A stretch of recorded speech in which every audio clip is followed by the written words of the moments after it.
İnsan hər gün öz əksi ilə görüşür, onun üstünlüklərini və qüsurlarını seçir. Güzgülər sayəsində. Uzun illərdir hər kəsi əks tərəfdəki reallıq düşündürür. Görəsən güzgülər haqda danışılan mistik hadisələrin bir əsası varmı?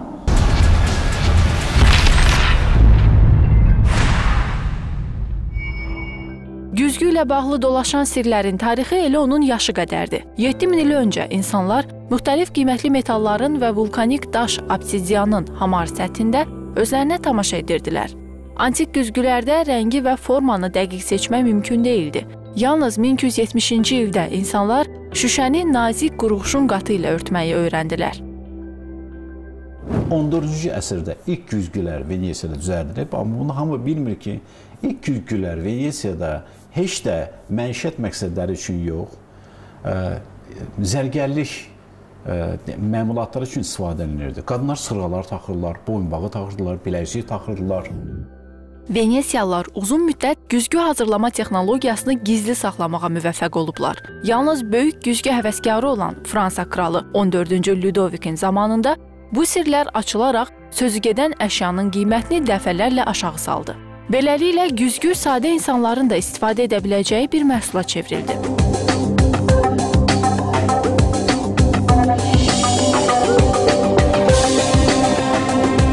Uzun müddətli qapalı istehsal və insanların öz ikinci mənlərinə olan münasibəti güzgü ilə bağlı bir çox maraqlı sualları ortaya çıxardı. Hətta qədimdə güzgü hazırlanan qatqıya qızıl əlavə edirdilər ki, inanclara görə bu, aynada əks olunan hər şeyi olduğundan daha gözəl göstərirdi. Bu cür güzgüləri adətən şahlara, imperatorlara hədiyyə edirdilər. Özünü kənardan görə bilmək xüsusiyyəti insanların davranışına da ciddi təsir etdi. Xüsusilə Avropalılar üz cizgilərinədək bütün hərəkətlərini nəzarətdə saxlamağa başladılar. Eyni zamanda güzgülərin çətin əldə olunması onu var dövlət simvoluna çevirdi. Yalnız adlı sanlı zadəganların evində bu cür böyük güzgülərə rast gəlmək olardı. Milyonçu və xeyriyyəçi Hacı Zeynalabdin Tağıyevin evindəki kimi. Təkcə şərq zalı adlanan bu otaqda deyil, imarətin bir neçə hissəsində böyük və kiçik güzgülər var. Tağıyevin zamanında hələ elm güzgünün insandan enerji aldığını sübut etməmişdi. Bugünsə tədqiqatlar göstərir ki, insan güzgüyə 3 dəqiqədən artıq baxdıqda o enerjisini, həyat gücünü əks tərəfə ötürür. Güzgü ilə bağlı qadağalar çoxdur.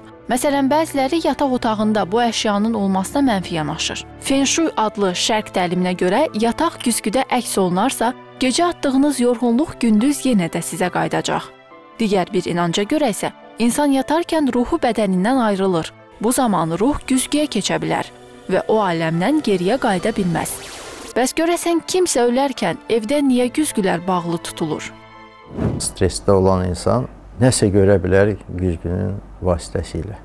Hissiyyat sistemi dəyişilir, yəni o moment onlar nəsə görə bilərlər. Yəni ruhları görə bilərlərmi?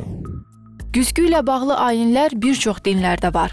Əhalisinin əksəriyyəti buddist olan Çində belə bir inanc var ki, güzgü şər qüvvələri qovur. Bəd ruhlar öz eybəcər əkslərindən o qədər qorxurlar ki, daha həmin yerə yaxın gəlmirlər. Təsadüfi deyil ki, güzgü bir çox ölkələrdə göz mıncığını əvəz edir. Güzgü enerjini konsentrasiya edən, yığan bir mənbədir. Güzgünün enerji yığmaq xüsusiyyətindən indi istifadə edilir. Azərbaycanda günəş elektrik stansiyaları var. Düşünülür ki, əgər güzgüdə hər hansı bir pis hadisə əks olunubsa, bu əşyadan qurtulmaq lazımdır. Əks halda mənfi emosiyalar növbəti tamaşaçıya da keçə bilər. Mütəxəssislər bu fikri DNT vasitəsilə yoxlamağa cəhd ediblər. Nəticələr şok edicidir. Rusiyalı alimlər DNT spiralına lazer və güzgü ilə təsir edərkən maraqlı mənzərənin şahidi olublar. Bir müddət güzgünün qarşısında saxlanan DNT yerini dəyişdikdən sonra da bu unikal hüceyrələrdən ayrılan şüalar, yəni DNT spektri bir neçə dəqiqə güzgüdə əks olunub. Bu o deməkdir ki, güzgü gördüyünü yadında saxlayır. Mütəxəssislər güzgünün yaddaş həcmini də ölçə biliblər. Qaynar güzgülər informasiyanı 3 saat, otaq temperaturundakı adi güzgülər isə 3 ayadək yadında saxlayır. Kvant fizikası prosesi belə izah edir. Lazer impulslarının fotonları ilə güzgü fononları, yəni güzgünün hüceyrə qəfəsindəki titrəyişlər arasında kvant qarışıqlığı əmələ gəlir. Bir sözlə, fotonlar güzgüdə ilişib qalır. Nəzərə alsaq ki, insan emosiyaları da öz növbəsində energetik struktura və fotonlara malikdir. Deməli, hiss etdiklərimiz güzgünün yaddaşına həkk oluna bilər. Yəqin buna görədir ki, yorğun və pis əhval-ruhiyyədə olarkən güzgüyə baxmaq məsləhət görülmür. Əslində, bütün güzgülər demək olar ki, portaldır. Efir və astral aləmlərə portaldır. Bax, bu güzgünün əsas keyfiyyətidir. Əgər güzgü informasiya toplayıcısıdırsa, deməli ayna vasitəsilə hər hansı məlumatı əldə edib onu oxumaq olar. Güzgü yaddaşı ilə bağlı təcrübə aparan alimlər bunun mümkünlüyünə inanır. 1998-ci ildə əyləncə məqsədi ilə yaradılan güzgülü otaqda 2 uşaq yoxa çıxır. Bir ildən sonra hadisə təkrarlanır. İtkiyə polis əsaslı izah verə bilmədikdə məşhur medium Forsay vəziyyətə müdaxilə edir. Onun açıqlaması hər kəsi heyrətə gətirir. Forsayın fikrincə uşaqlar itməyib, onlar güzgüdədirlər. Medium öz açıqlamasını heç bir dəlillə əsaslandıra bilməsə də, bu fərziyyə zamanda səyahət axtarışında olanların diqqətini güzgüyə yönəltdi. 90-cı illərin əvvəllərində məşhur astronom Kozirev güzgülərlə zamanı əyməyə müvəffəq oldu. Güzgü funksiyası daşıyan alüminium silindirlərin içindəki insan telepatiya, telekinez kimi anormal hallarla üzləşirdi. Məhz Kozirev güzgüləri vasitəsilə tarixdə ilk dəfə bir-birindən uzaq məsafədə olan 2 insanın mobil və internet şəbəkə istifadə etmədən zehni əlaqə yaratması mümkün oldu. Bəlkə güzgü sadəcə düşüncələri deyil, insanı fiziki olaraq tamam başqa bir sistemə apara bilər. Kvant fizikası bu ehtimalı müsbət qarşılayır. Tədqiqatlara görə xüsusi şəraitdə güzgülər arasında qeyri-adi sahə yarana bilər. Əmələ gələn kvant elektrodinamik güc sözügedən sahədə böyük boşluq yaradır. Yəni güzgülər arasında zaman, məkan anlayışı pozulur və qara dəlik yaranır. Nəzəriyyədə qara dəlik başqa zaman sisteminə keçmək üçün qapıdır. Hansı ki, insanı işıq sürətindən də tez gələcəyə və ya keçmişə apara bilər. Güzgülərlə teleportasiya hələ ki sadəcə nəzəriyyədir, amma bəşəriyyət artıq təcrübədə güzgülərin böyük faydasından yararlanıb. Astronomlar yerdən ayadək olan məsafəni, eləcə də ayın orbitini məhz güzgülər vasitəsilə ölçdüklərini deyirlər. Apollon proqramı çərçivəsində ayda lazer şüasını xüsusi bucaq altında əks etdirən güzgülər yerləşdirilib. Yerdən teleskopla göndərilən şüa aya çataraq geri qayıdır. Beləliklə, aradakı məsafə müəyyən olunur. Məhz güzgülərin köməyi ilə öyrənilib ki, ay yerdən hər il 3,8 sm uzaqlaşır. Qlobal problemlərlə yanaşı güzgülər insan psixologiyasının bir çox incə məqamlarını araşdırmağa imkan verir.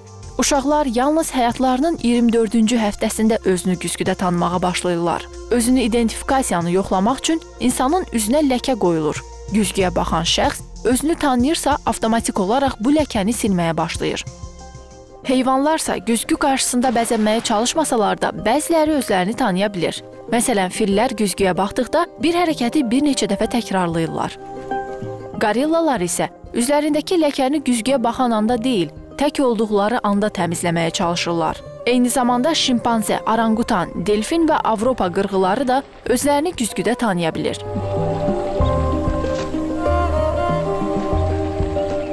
Bəzi güzgülər insana aynadakı obrazını deyil, başqalarının onu necə gördüyünü göstərir. Bu cür realistik qurğulardan adətən makyaj ustaları istifadə edir. Bilirsiniz, gözəl görsənir güzgü ilə tərtib olunmuş otaqlar, amma o otaqlarda həddən çox qalmaq mümkün deyil. Bəzən dustaqlar əzab vermək üçün istifadə olunurdu. O bir kuba salınırdı, bir də lampa yandırırlar və insan alaqaranlıq otağında öz məşum fiqurunu, öz məşum kölgəsini hər yerdə görürdü. Təsəvvür edin ki, döşəmədə, divarlarda və tavanda görürdü və bir neçə gündən sonra dəli olurdu. Gündüzlər xanımların ən sevdiyi əşya olan güzgülər qaranlıqda çox maraqlı bir görkəm alır. Təcrübələr göstərir ki, insan 10 dəqiqədən artıq qaranlıq güzgüyə baxdıqda əvvəlcə üzünün əyildiyini hiss edir. Daha sonra sifət maska halını alır. Sanki bu sifət sənə məxsus deyil. Bəzi insanlar bu zaman öz üzlərində tamam başqa insanların, hətta qəribə heyvanların cizgilərini görür. Bəzi mütəxəssislər bununla şizofreniya xəstəliyini müalicə edirlər. Güzgüdə gördüyümüz qəribə məxluqlar fantaziyalarla bol olan beynimizin məhsuludur.